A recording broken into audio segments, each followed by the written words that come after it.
लिख लिख महादेव आज के हाजिरी पूरा कर।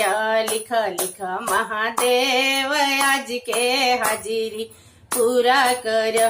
केकरा हाथ में लाल बही खाता, केकरा हाथ में लाल बही खाता, केकरा हाथ में कलम दोवात। लिख लिख महादेव आज के हाजिरी पूरा कर।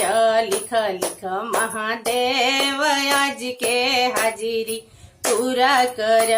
ब्रह्मा जी के हाथ में लाल बही खाता, ब्रह्मा जी के हाथ में लाल बही खाता, सरदा के हाथ में कलम दोवात। लिख लिख महादेव आज के हाजिरी पूरा कर। लिख लिख महादेव आज के हाजिरी पूरा कर।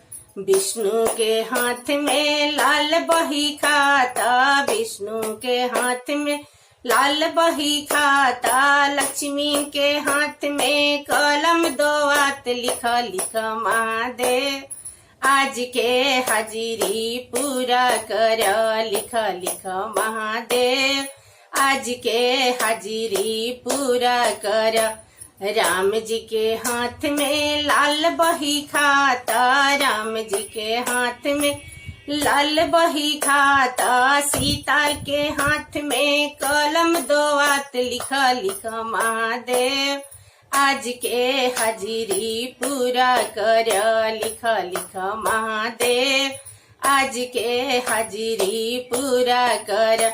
कान्हा जी के हाथ में लाल बही खाता, कृष्णा जी के हाथ में लाल बही खाता, राधा के हाथ में कलम दोवात। लिख लिख महादेव आज के हाजिरी पूरा कर।